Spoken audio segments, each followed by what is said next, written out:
Hello, good afternoon, Dr. Chandrasekhar. Yeah, I didn't see it. Good afternoon. Hello, Mr. Ravi. We have the entire India right now here, starting from south to east. So right now I am, joining this meeting from Calcutta. Oh, wonderful. Wonderful. I have been there almost 8 months. I was residing there. It's a wonderful place. Yeah. I was there into sales for a brief assignment into sales and marketing for almost 8 months. Very nice. Given a chance, I would love to be living in that city. It's so nice. Yeah. I stayed many years, Pravesh, there in Calcutta. Ah, Good 22 years. yeah. Very historic and quite intellectual. Right? So nice places. Cost of living is also very different. Yeah. People are very friendly also there. Yeah. Yeah, it's very nice. So I think it's 4 o'clock. I believe with permission from our co-host, can we start the webinar for the day? Yeah, of course. Yes. So, very good evening to all of you participants. Uh, this is the first edition of Machine Maker Friday debate we are having today.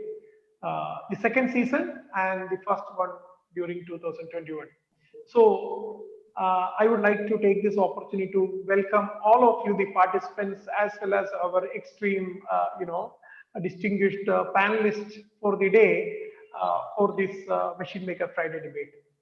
2021, everyone, when we hear this 2021, I'm sure that everyone is looking at it with a lot of hope. Our lives have changed completely for the last 1 year. We never thought, even when we were at the same point, January 2020, we never thought what was, in what was going to happen in front of us for the whole year. What started somewhere, the troubles somewhere beginning of February, from there to March and then 23rd of March. The lockdown was imposed on us for 21 days, and further, we are here after almost a year experiencing a completely different thing in our which happened once in our lifetime. And I hope the same kind of pandemic never happened in our life. There are a lot of learnings which happened. There were chaos in the beginning, but I am sure a lot of business people and entire people was able to, change their lives, learn a lot of new things, and, face the new normal with new vigor. Friends, today we are going to debate today about the challenges and opportunities we are, Indian warehousing and logistics are expecting in 2021, in the new year. Things have completely changed. What was there before 1 year, what was before 6 months, what was before even 3 months is not what we are going to face today. The entire state machinery, the state right now, which I am in West Bengal, all the state health department are already getting training how to give the vaccination procedure. They are starting the vaccination from this Sunday. The vaccination is going to start first to the health workers and then to the general public. So the biggest challenge when this vaccination is going to start is the logistics, is the warehousing, also the storage of these vaccinations and how it is going to get executed properly by the government and other medical practitioners. And I am sure there are a lot of challenges the entire ecosystem of logistics and warehousing is going to witness. Friends, isn't that a great opportunity? So these are the some of the points we are going to discuss today, and also there will be another part which will be happening in the next Friday. Let me take this opportunity to introduce to our distinguished guest today. We have with us Mr. Rajesh Nath. Mr. Nath, who is the managing director of VDMA, that is the German Machine Tool Federation. He is heading VDMA for quite long time, bridging the gap between the German and the Indian manufacturing. And he is very resourceful when it comes to, manufacturing. and he is playing a major role in the development of Indian manufacturing sector. We have Dr. Chandrasekharan N with us. He's an academician as well as a person who is having a lot of experience from the field of logistics and warehousing, and we are here to hear from him about his views on the subject we are debating about.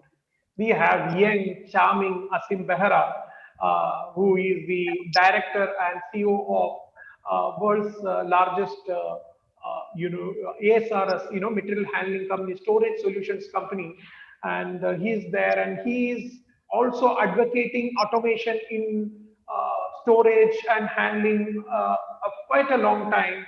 And he is all smile during lockdown because whatever he was like preaching to his customers, and he's seen that how best people were able to get the fruits of that during this lockdown, and he was able to help a lot of people give solution during this pandemic, achieving their in the challenging times. So we would like to hear from him about his experiences and what he looked forward in this year. We have with us Pravesh Soni, who is working with Renault, Mitsubishi, and Nissan, and the three global auto majors.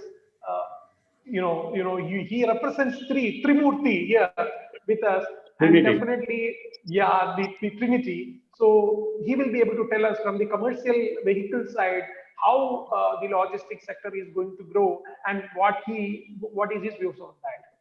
Connecting all of us, we here with us Mr. Ravi, again a very passionate industry person turned publisher who runs a magazine called E-Cargo Load.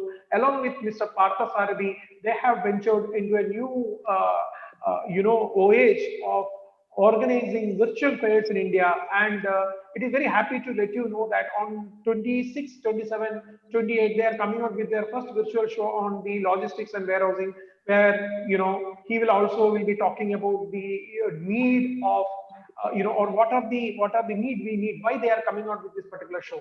So let's start. And to start with, I would like to go to Dr. Chandrasekharan to understand more about the logistics and warehousing industry in India. What are the changes happened over 1 year and what the industry can expect in 2021? Over to you, Dr. Chandrasekharan. Welcome you all. Thank you, Thank you. Mr. Harishankar. I think I'm reasonably audible, right? Yeah. Yes. So I think it's a great opportunity to interact with distinguished people here.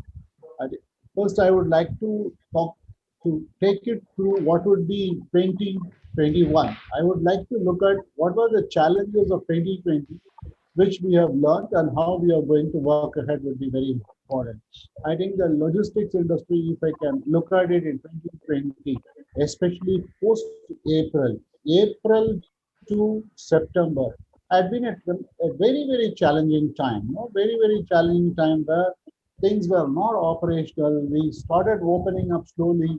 Unlocking happened towards the end of June. By the time the core of the logistics industry, as far as the workforce, depended on migrant laborers. Okay? There was a lot of concern about what is going to happen to the labor availability in logistics industry. Second, what would be the cost of the labor once when the industry normalizes. I think we are going to see that as a serious issue in 2021. I'm happy to see Pravesh Soni here. I think automotive industry is one which will really feel the depth of this problem, because they're both inbound and outbound is challenging, which involves a lot of labor. Okay, yard management, movement of vehicle, distribution of outbound. See, I think when you really look at this, these are the sectors which is definitely, the first is I see labor cost and availability of labor. The problem which occurred in 2020, and how we are going to handle it in 2021 is an issue. I think I like to bring it here, the interest of Mr. Behra here. I am also a strong advocate, wherever possible, we must use technology very, very judiciously. Okay, I think that is something very, very important. There are two reasons why I feel technology is going to play an important role from 2021 and onwards is, one, you have to see where all you have to substitute labor and bring technology. When I say substitute labor, The substitution of labor may have currently in certain peripheral activities. We have been used to have the luxury of labor in certain peripheral activities because the labor was cheap and available. For example, if you see in Tamil Nadu, from where I am from, you would see East India and North India labor predominantly easily available. Though the local labor was not available, this was available. And I would say people were really affluent in using this labor. I'm sure some of you may have a contradicting view. I would appreciate that. But I think but that needs to go on. So the rationalization of labor by substituting with technology is going to be very, very important. Okay. So when I say rationalization of labor substituting technology, it's not just robotics. It has to be important to see how do we revisit the business processes and make the business processes more efficient. Okay. So in this case, next point I would like to take is the understanding the business processes and rationalizing business processes in yards as well as in regional distribution centers or in plant. All that we need to look at the business process. How do we improve on the business processes? Now, we might have done this in the last 4 or 5 years because we might have implemented a software. That software required a change. But now that's not the case. It's not the software. It's a hardcore industry demand which is coming in. So one, as I told you, it could be labor. The second important factor which pushes this change is space optimization. I think if you see, may not be in automotive industry, but in other industries, if you really see consumer electronics, many other industries, direct deliveries have become very, very common. That is, an intermediation happens through portal and direct delivery needs to be handled. So when you say direct deliveries need to be handled, it increases the number of deliveries, and also it is going to take space management more as an important aspect, wherein technology needs to be brought in. Correct? So I think when you have to look at it, we have to see how do we look at that aspect is a very important aspect. Space optimization is something which we need to look into. The related aspect, whenever we speak of logistics and warehousing, transportation is the key issue. I would say in India, the logistics industry, the first and foremost challenge is transportation. And I personally feel that 2020 has impacted transportation a lot. We will see this impacting in 2021. I know this is an open forum. Some of the statements I make may look little political and controversial. That's not my interest. I'm an academician. Basically, my job is to throw open the thoughts and then look at the response. That's all. So if you see in 2021, the transportation problem will be threefold. One is, by definition, Indian transportation industry is unorganized, less vehicles being operating. People who have not been in the business for 7-8 months is literally out of the business. And their financing is a challenge. So is that the availability of market vehicles going to be good? And many of the 3PL, 4PL India operate through market vehicles in the sense they have backup of small vehicles. Will they be able to do the fulfillment as they were doing in the early? That's the first challenge in transportation I see. Second challenge I see in transportation is the ability to get drivers and the vehicles running. Okay. I think as I understand, as I hear, I am sure some of you may be able to validate, the drivers community had always been a challenge. If you see this problem in the last decade we have been talking about. So the availability of drivers is a challenge. And after this pandemic, I personally feel at least about 20% of that talk could have been affected. The third issue in transportation is need to deploy better tracking and tracing, especially when you are tying up with last mile delivery. So I think I have taken quite a bit of time, although I love talking. Before I close the last two issues, only I would try to leave it for discussion, and I'll be happy to receive any comment. I'll be willing to interact even outside this. Two other aspects I want to just leave the thought with you. One is use of analytics. I think 2021, we would see the importance of use of analytics. It's not just software, it's also getting in embedded devices. It is also getting in embedded devices and make analytics very, very meaningful. I think companies, logistics service providers who invest on this are those who are going to benefit in the long run. So I think supply chain analytics is going to be a key aspect. The another aspect which I feel is very, very at a very nascent stage in India is need to work on supply chain finance. If you see 2013, Procter and Gamble in US phenomenally done well in terms of supply chain finance. Okay, but in India, we need to really see this happen because that's the only way where some of the service providers will be able to survive and grow. So with this, I will just initiate the discussion and be happy to participate anytime. Thank you for the opportunity. This is actually really wonderful to listen from you, Dr. Chandrasekharan, because you properly set the pace. Like what we need to talk today, the points, whatever we are, even our panelists are from different segments, and the labor problem, the automation, what you spoke about, the technology, the space optimization. See, I have an expert here, which I will be going next to him to ask about these two problems, the problems which is happening because of the labor scarcity, and next how we can do the space optimization. Then you spoke about transportation as well as then the use of analytics and other embedded devices, etc. So to continue this debate, I would like to go to Asim Behra of Daifuku India Private Limited to give his views and also try to just give some light on your experience on these first 2 points, what Dr. Chandrasekharan have spoke about the labor scarcity as well as the space optimization. I feel that is 2 areas which you worked predominantly. Thank you Over very to you. much. Thank you very much, Harry. Can you hear me fine?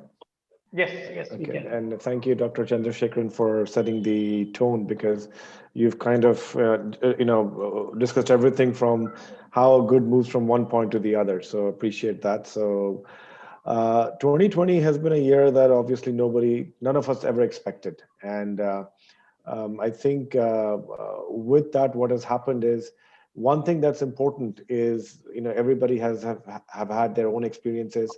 Some people have had personal experiences. So that aside, but one thing that corporations and organizations have now understood is they need to have a plan B. You know, I think rarely in India do we think of a plan B because we assume it's going to be status quo. We assume, let things come and then we will see how to get along with it, or, we'll cross that bridge when we get there is kind of the mentality. But obviously 2020 has really shown that nope, you cannot plan everything. You cannot cross the bridge when you get there. But what you do need to have is a plan B. So that's one very important learning that I have seen with the business partners and the customers that I deal with. And Hari, like what you were saying, so I have been now close to a decade in India trying to push the intralogistics automation bit of it. And from when I started to where we are today, I think there's been a huge transformation. There's been a huge transformation. I think from when I started back in 2011 to when I would knock on somebody's doors and they would say, what the hell are you talking about? Because they could not differentiate from what I was saying to a forklift or to a pallet or to whatever those industry terms, to now they at least ask, how much will it cost? So that's been a phenomenal shift in less than a decade, that at least people are aware, they know about it. But yes, it's always the question of the return of investment, right?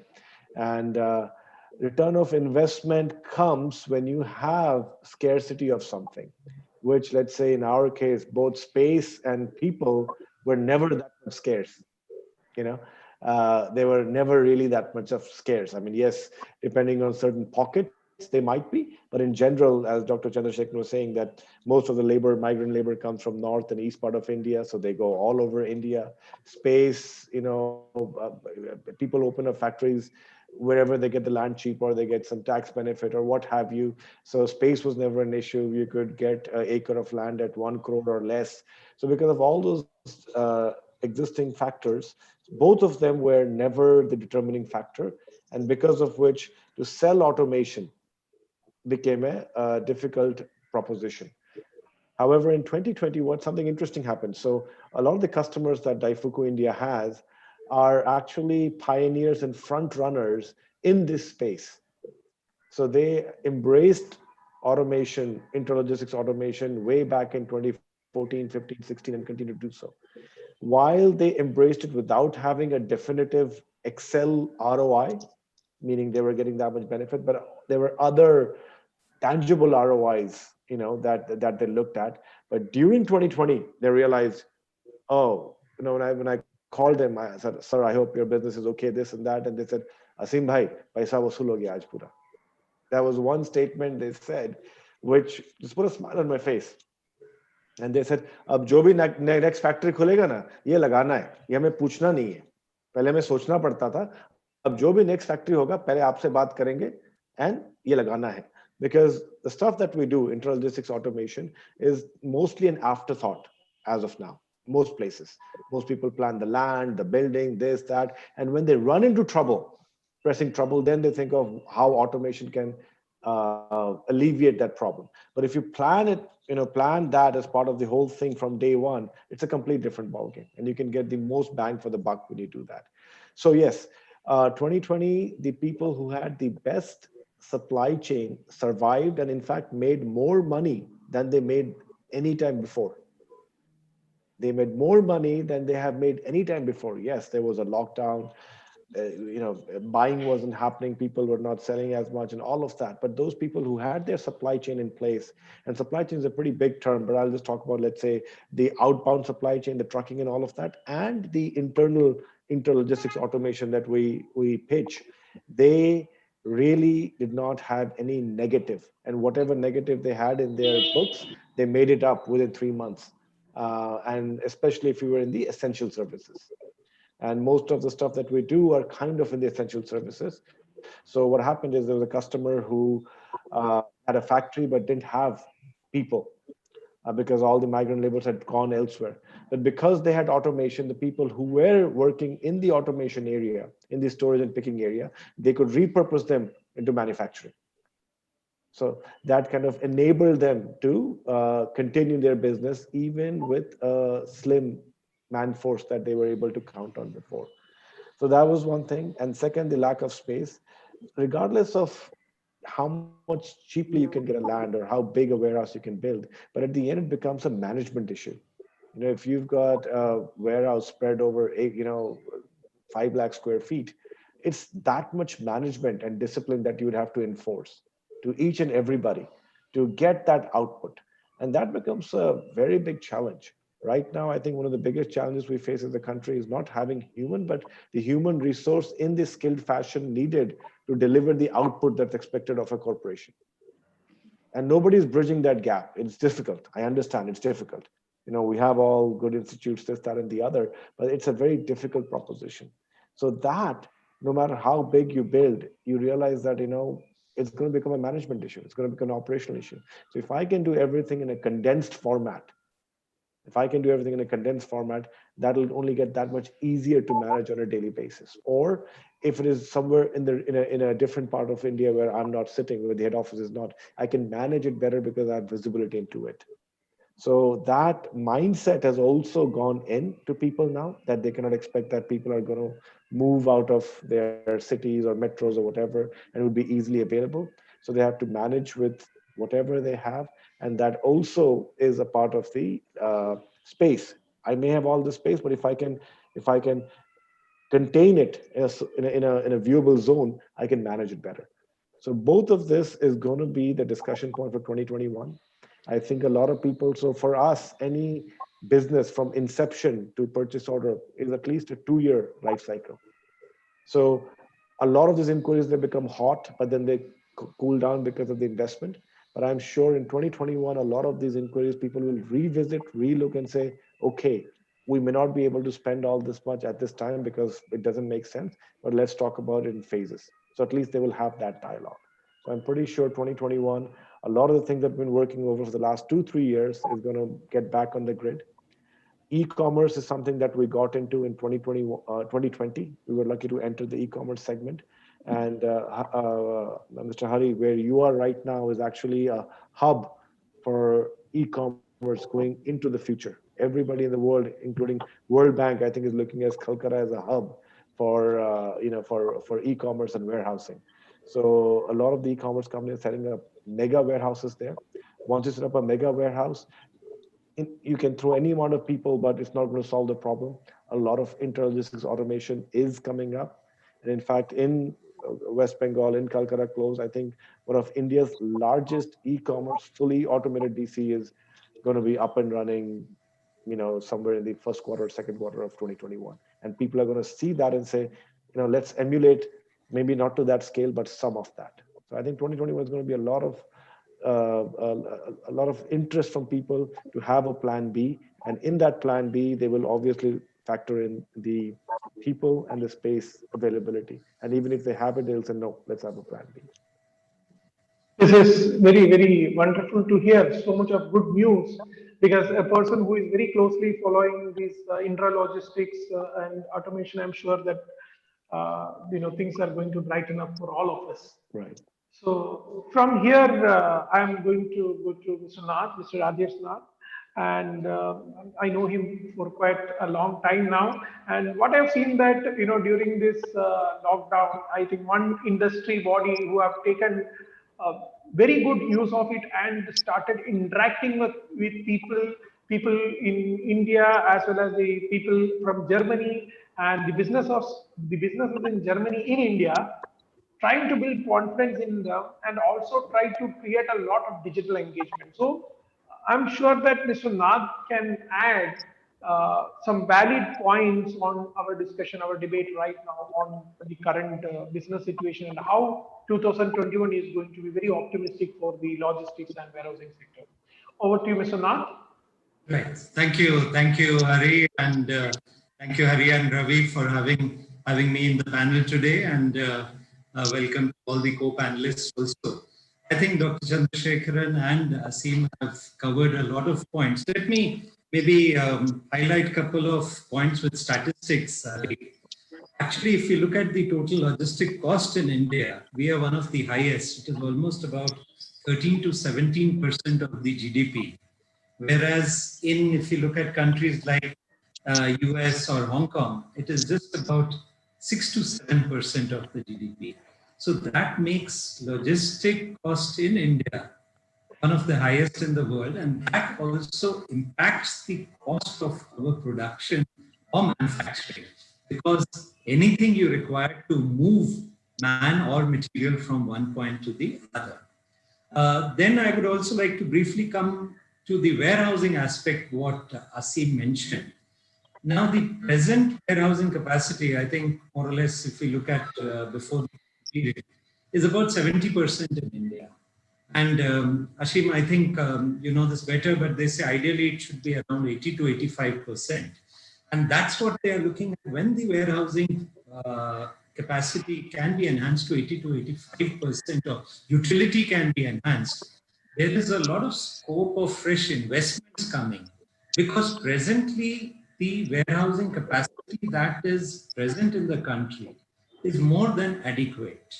So I think we need to increase this utility. And coming to COVID, Hari, as we all know, I think this is for the first time in history that supply has been impacted, demand has been impacted, workforce has been impacted. When we look at the financial crisis of 2008, I think why was a fast rebound possible after the financial crisis? Because it was more on the supply side. Once the demand had been created, a very fast rebound came up, and in fact we saw from 2009 to 10 almost to 2018, these 7 or 8 years were actually booming years for most of the industries. However, in COVID, now what we have to really, in fact, all the important parameters have been impacted. And that is why the bounce back after COVID is going to take a longer period.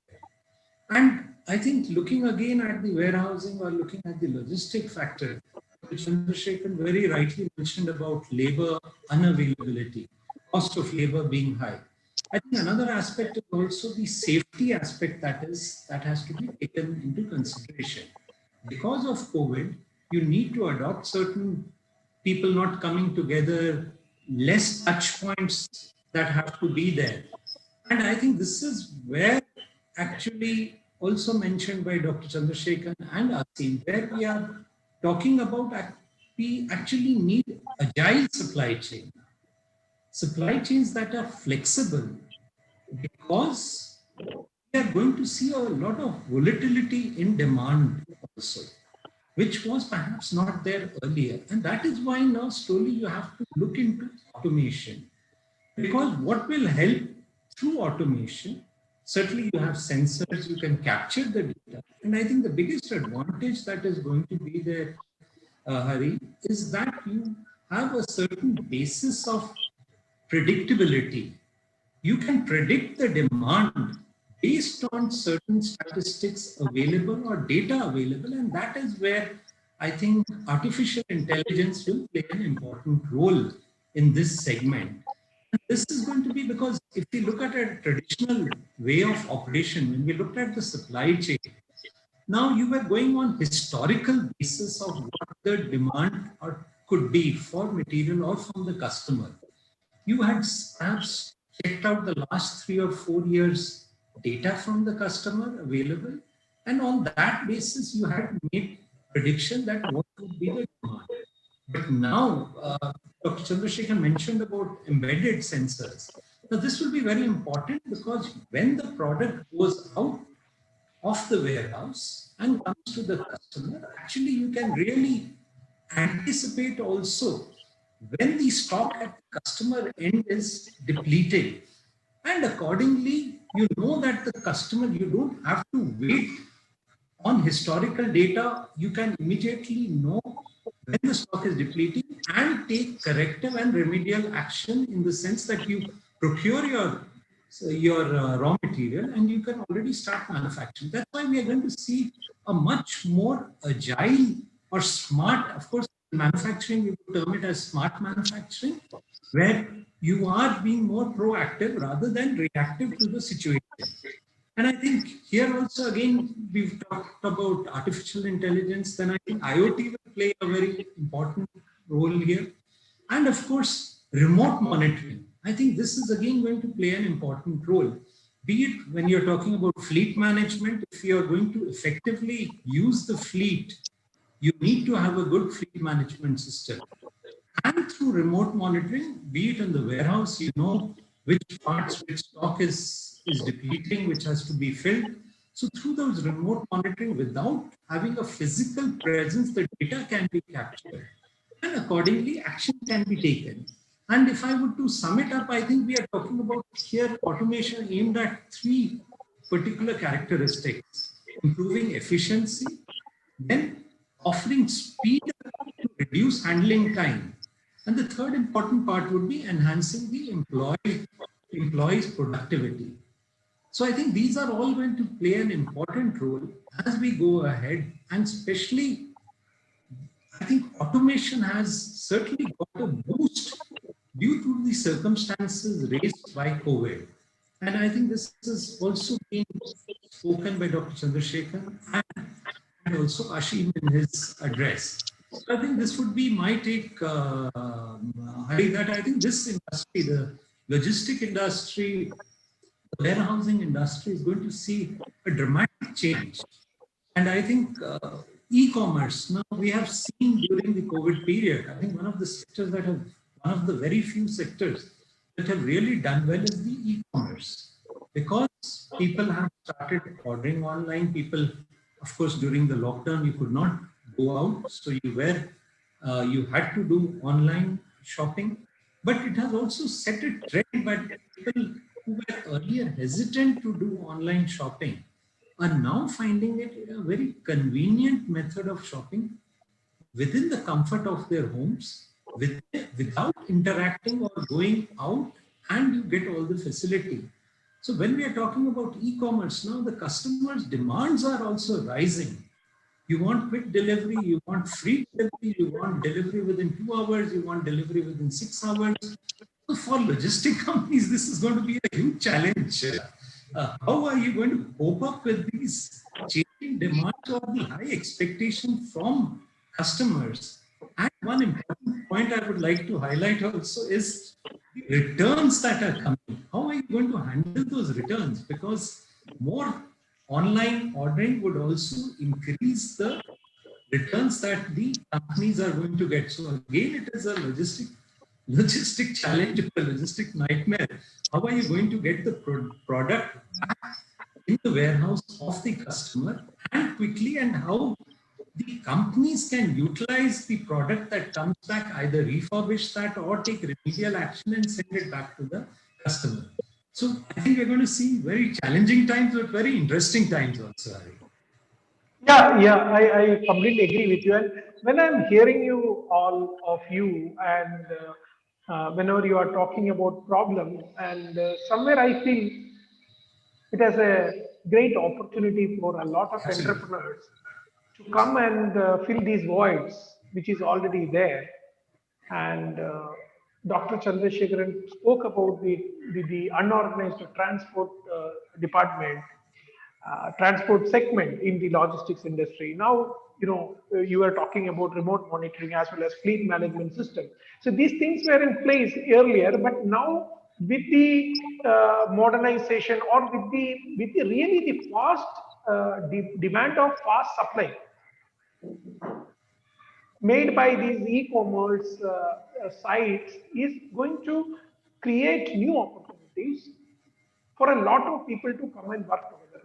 For example, now as you know that Amazon, Flipkart, these companies are all part of the climate change. They are also committed to reduce the carbon. So there are a lot of efforts going on in changing these, conventional autos, pickup autos into electric vehicles. So there also the last mile delivery, and then the regular fleet management. There are lots of challenges are there. So we have with us Pravesh, and I would like to uh, find out from him whatever our earlier panelists were talking about the challenges what we are facing from the transport industry. What is your take on that, and what do you feel that how this year is going to be good for the automotive industry? Okay, thank you, Hari. Thank you for giving me opportunity at the opportune moment, because where I could hear all the experts and pick up the really key elements and what they are thinking really in this aspect. So I'll start with that kind of a thought process. So for me, when I look at logistics, because being a product professional, I will look from that point of view, because I have come across a lot of customers, and then I came to understand logistics. When you talk about, there are two key elements in terms of logistics, which are really point to be noted. One is the heterogeneity, which means the complexity arriving out of heterogeneity. That is the one element. Second element is about the efficiency, which is a perennial, because that is always, whatever we do, we look into efficiency. So now when we look at COVID scenario, the complexity arising out of heterogeneity is going to increase drastically. Because if you look at the shift in supply chain from centralized one to complete decentralization from China, it will be decentralized because nobody wants to keep all the eggs into one basket, right? And get into all this kind of risk. So this is going to spread the supply chain and supplier base so thin across the zones and geographies. So this is going to be nightmare for the supply chain. So this is one complexity which is going to come. Second, in terms of efficiency, if you look at, that is another domain we have to really see, because while every industry is going through digitization, and then logistics is not a different industry that it will be keeping away from this, right? So this is leading to a lot of startups coming with a lot of innovative ideas. So this is like a challenge for the existing and traditional competition. So it is a challenge as well as opportunity for these guys, right? So this is just to start on the broader perspective. These are the two elements where the degree of challenges are going to increase. So that is point number one. Then I pick up a few elements from what Dr. Chandrasekharan has mentioned. while this economy and the logistics supply chain is going to revive up and get back on its feet slowly, it has to happen slowly, because when we did lockdown, it happened all of a sudden. But now it has to happen slow, because it cannot happen in a day. And now the question is availability of vehicle when you want, right? Availability of drivers and labors, as you mentioned. But I think more problem than availability is, I think, predictability and uncertainty, right? Because the demand will be less, probably supply will be there for the vehicle or driver at the initial when it picks up. Availability issue will only come when it peaks up and then gets back to the equilibrium. But point is uncertainty. When there is a demand from an OEM, when a supplier has to supply, when the vehicle is needed, which vehicle to pick, which vehicle to operate on, right? So those kind of uncertainty are going to be very difficult, because we are working with a lower efficiency levels of the lower capacity levels, right, in the supply chain. So that's where the key point, when Dr. Chandrasekhar mentioned about the technology, this is where key point comes, that technology has to really help and coming back on track. And technology is even more needed, because this problem is going to be aggravated. Now, whatever we say, COVID, in terms of COVID, it is opportunity. One side saying, okay, since we have to distribute vaccines, the complete supply chain, cold storage, and all this is under focus, and everybody is thinking about. But I don't see this is okay 1 year story. This is going to help us into longer time. So I think this infrastructure which will be developed now, it is going to be really helpful. But this problem will be aggravated because e-commerce has gone in big way. There will be complete shift in supply chain from China. This is going to bring a lot of pressure on the logistics complete supply chain. Then now recently we are seeing a lot of hue and cry in India on the agriculture, right? Now today in India, 30% of produce is wasted, right? After agriculture, but when the private players come and then more professionally it is driven, we'll have a serious demand on cold storage. We'll have serious demand on vehicles. We want to clock more and more kilometers, more and more faster time, right?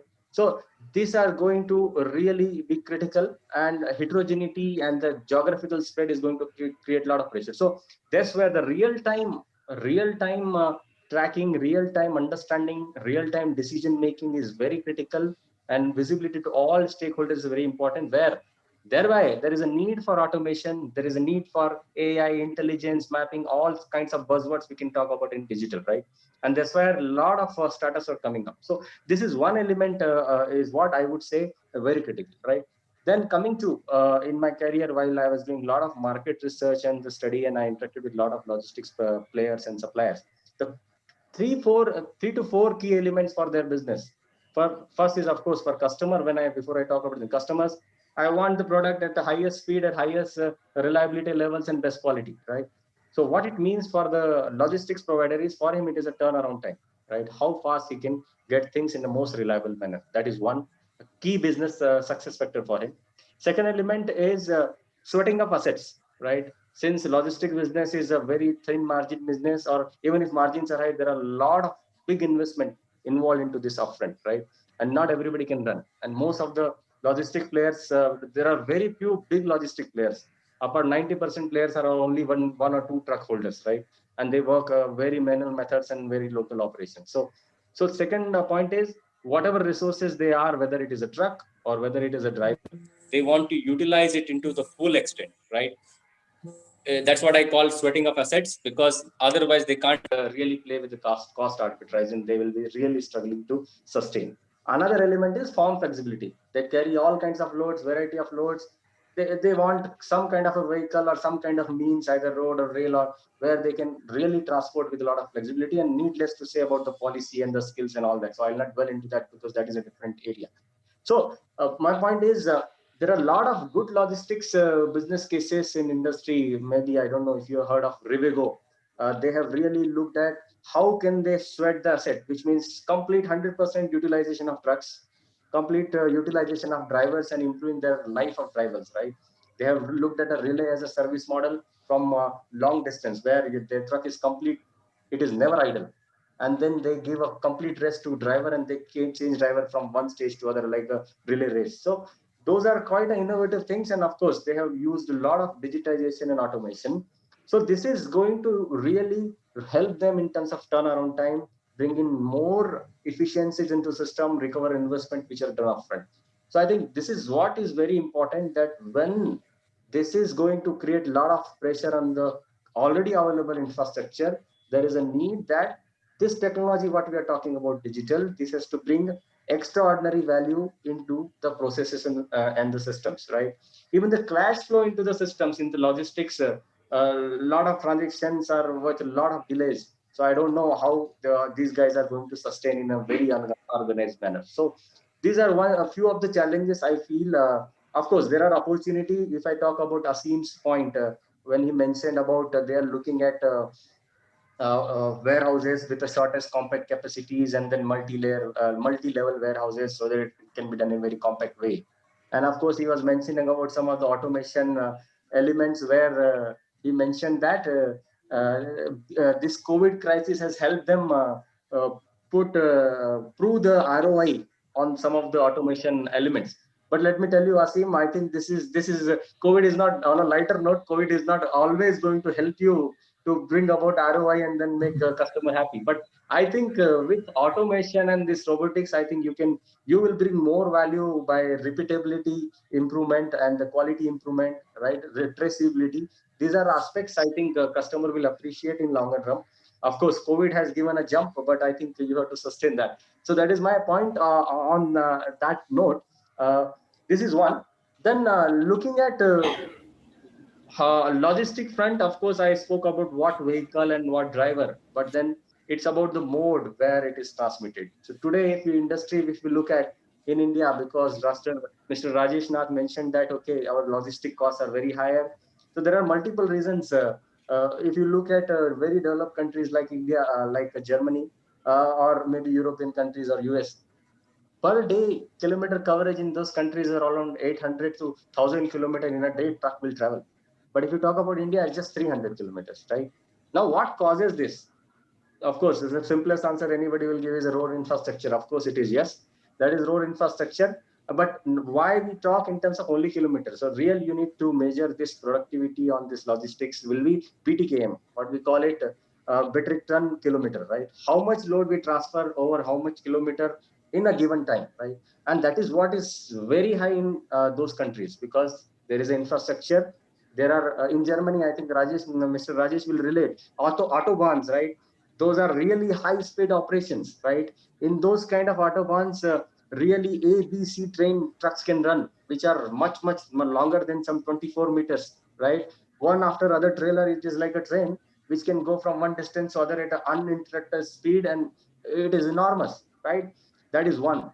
Those are not possible in current infrastructure, so there is a need to improve there, and I think that is what is going to improve. There are a lot of drawbar trailers they are used that cannot be used in India because we have limitations in terms of road infrastructure. So of course, one is on the road side. I think there are a lot of elements we need to explore on other modes of transport. We have a good river infrastructure, sea transportation, where operating costs will be almost 30% less than that. Of course, government is working on those areas. So there are such areas. I feel in logistics, it is an opportunity in terms of COVID, because if you look at one element, I think that will help Asim is there is a lot of vacating of space by a lot of service companies where real estate, commercial real estate has been vacated and it is available. I think that can be utilized for a lot of warehouses. And I think that is opportunity in a disguise for all the logistics supply chain, that they may have probably warehouses available at a little lesser cost, right? It can be a shift from that kind of a scenario. So I see in logistics, these are some of the elements which I want to touch upon, Hari. Yeah. Yeah. See, you spoke very widely, and there were a lot of great points and excellent, Pravesh. It was really a lot of points was really helpful. I'm sure the participant will be getting a lot of insight from what you said. I would like to just give you a small clarification. See, I'm not sure that you know that the products what Asim is dealing with. See, the company what Asim represents, Daifuku, they actually are giving the automatic storage and retrieval systems, which is very high cost intensive for a company to go and install it. So even the big corporates in India, even if their counterparts, the multinationals in the Germany or even US, in the European and American countries, due to several reasons, they have this kind of big installations. But when it comes to India, due to the manual, Labor. due to the manpower availability, they look at the ROI. Yeah. You see, for example, 100 crores is an investment of one particular, automotive storage system a factory needs to put.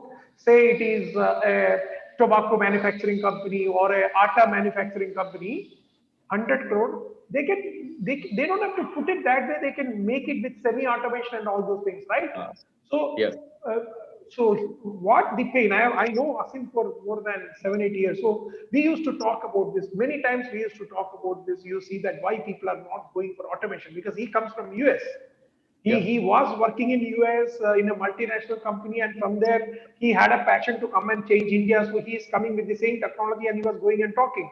And I know that over years, he was able to sell some products, but still there was a lot of apprehensions. But COVID-19, what happened? You have seen the trouble of this manpower problem. Even the labors were available. Government was not allowing people to have all the employees coming in. How the work will happen? Even when he was getting new orders, what I think I will go back to Asim and just let him know, because I'm not a good person. I only know the layman way. The industry what he is working is a completely different. So he was very happy that some of his customers who invested crores of rupees trusting this technology, they were so happy because they got all the ROI, which they before invested before 5-10 years, believing in the automation. During the COVID itself, they got the money back. That is what something I think Asim was about to say.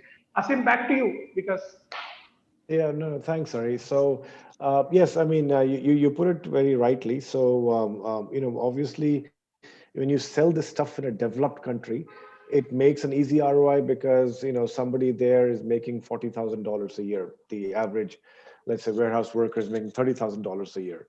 So, you can, if you supplement them with this, and more than supplement, they're not available. Nobody wants to do backbreaking work. I mean, here we have the luxury of having people doing backbreaking work because they have nothing else to do. But given an opportunity, they would be doing something else, trust me. So we use them for that. And because there's a plenty available, so the price per unit is so low. So that's sort of an ROI based just on how much people are you supplementing with this will never work in India. It'll always be something else. It'll always be something else. So for example, in the e-commerce, right? E-commerce right now, as many of us have personally experienced, has just gone up during the COVID time. And a lot of it because of, you cannot go out, you don't want to touch, you don't want to go out to a shop, expose yourself, all this and that. So they made it very convenient to, have it delivered at your home. But think of this, the minute you press buy now, right? You want it at that moment. You're not planning, things 5 days ahead or 4 days ahead that, oh, I want this, so it's okay if it comes 4 days. The thing is, I'm buying it because I need it and I want it as early as I can. So imagine an e-commerce warehouse where you have millions of SKU. It's not a factory warehouse or something where you have 100, 200,000, 2,000, 10,000. You have millions of SKU. There, the person would never be efficient to do a person to goods because he's going to spend 80% of his time searching for that goods rather than picking it and putting it in a parcel to have it shipped to you. So there, automatically, a goods to person makes sense. Yes. Even though a goods to person is an expensive proposition if you look at it, but when you're competing with somebody else on the shortest delivery time and your customer base is the same, you have no choice but to invest. And that's kind of the investments we're seeing now.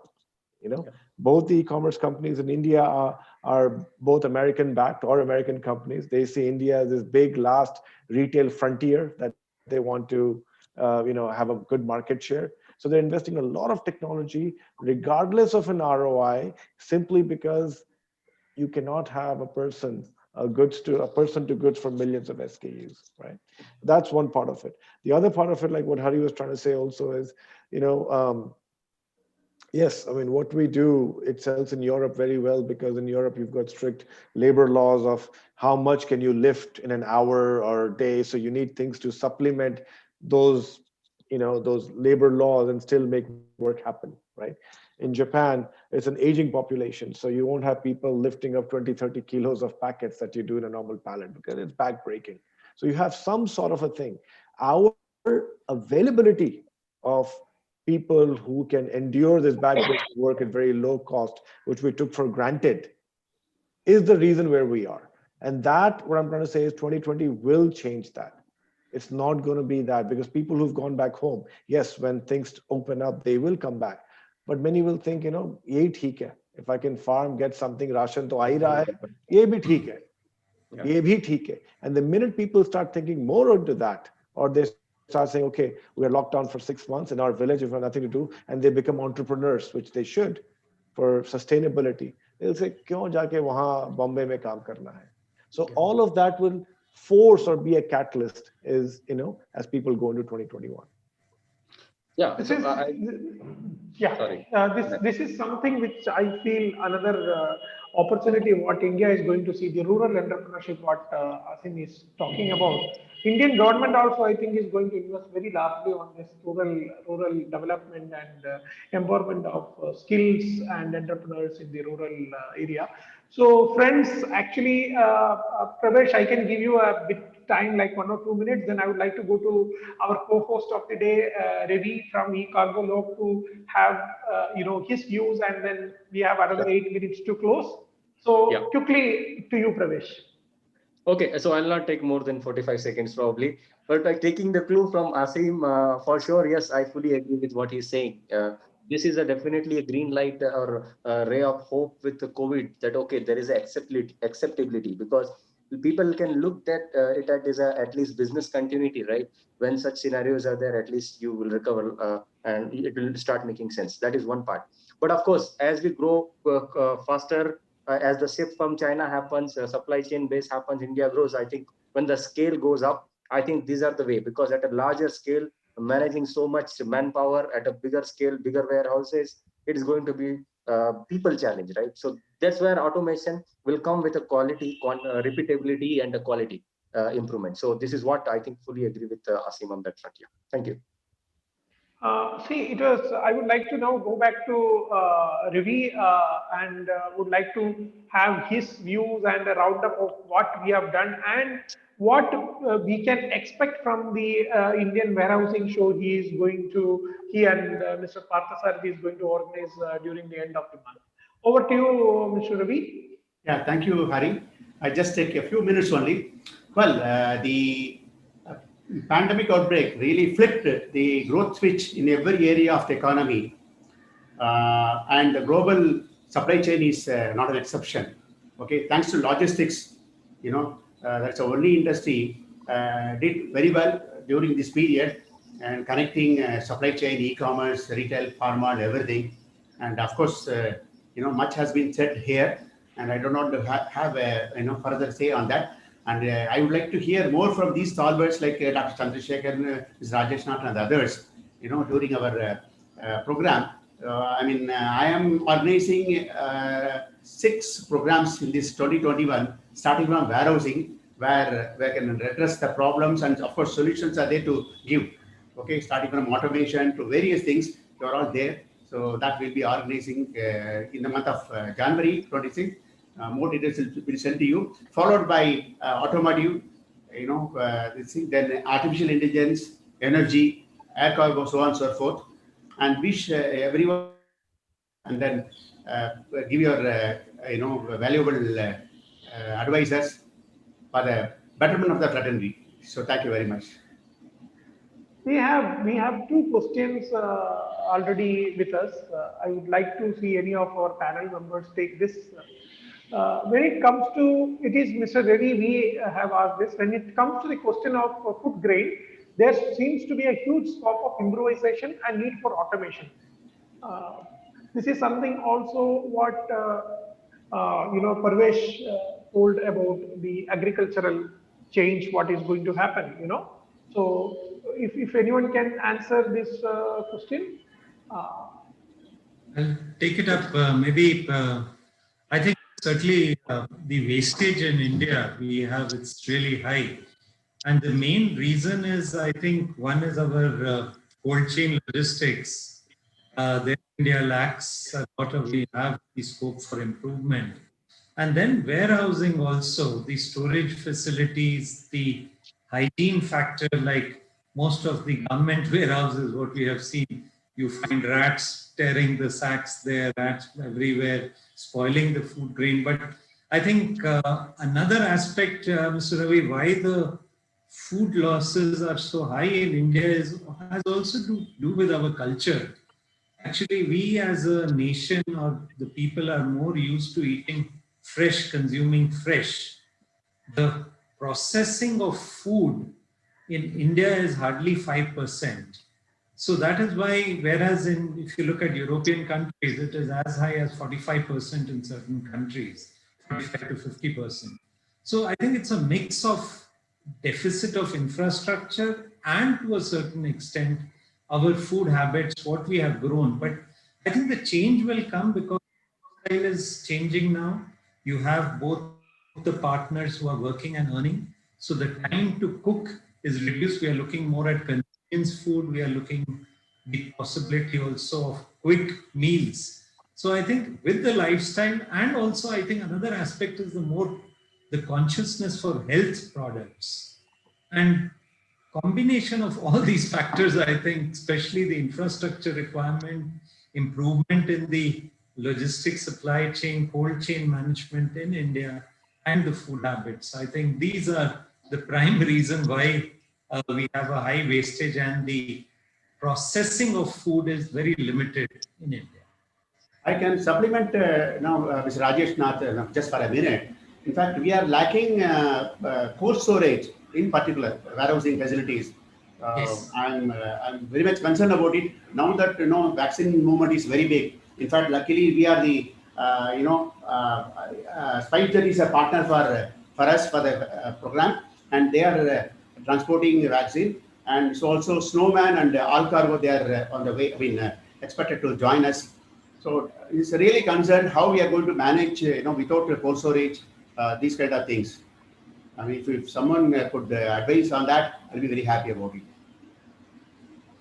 We will take one more question today that goes to Asim. What is the approximate percentage for change in automation? So I think to define the percentage, you have to look at the base. So when we look at the base or the market for us, our automation, intralogistics automation, so we look at into two aspects broadly.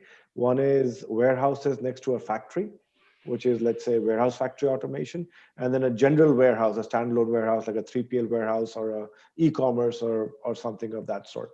I think the e-commerce is going to go full blown. I think whatever they have invested in the last 5 years, they're going to invest maybe double or triple of that for the next 5 years.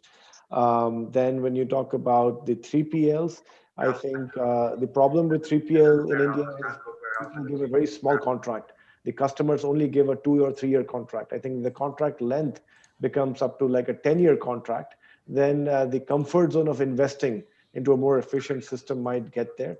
That I think is already changing. Some of the big multinationals are going forward with a build, operate kind of a model where they're saying, okay, we'll give you a 10-year lease or 10-year contract, sorry. So that would fuel automation in that particular aspect. And then the factory automation, I think anywhere a factory is being set up now, people are actually looking at some sort of intralogistics automation, high density storage, right in the planning phase more than as an aftermath. So I think if I answer your question, maybe there could be as much as a 50 to 80% increase from what we've seen over the last decade. So thank you, friends, for coming and joining today. Actually, this was one of very meaningful Friday debate we had, and I'm very happy that starting of the year, the first edition of 2021 of Machine Maker Friday debate, we got such eminent people who were so resourceful coming and discussing about such a wonderful subject. As I told you, there is the part 2 we will be having in the next Friday. We request all the participants to please join, and any of our panelists who would like to continue this panel discussions, we welcome them. I will connect with you later and we can take it ahead and we will be discussing on this. Today we discussed a lot of things, and I would like to have Dr. Chandrasekharan for sure to see that, whatever he said the tone first, we can take one because it is very, very big. We are talking not about small things. We can talk about last mile delivery itself.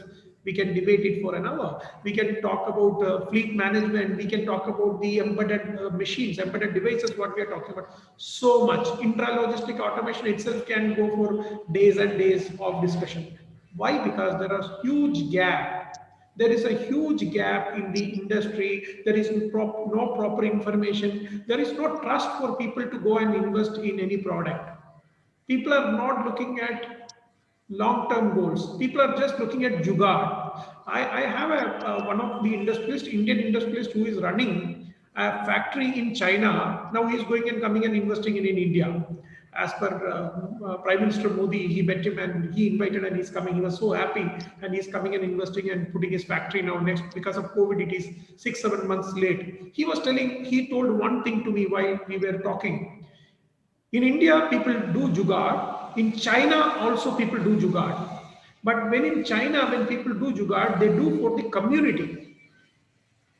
They do the jugaad for the state. They do for togetherness. And in India, we do jugaad for a single person. Our thought process is set like that. I am telling you, just change of thought process can make great changes.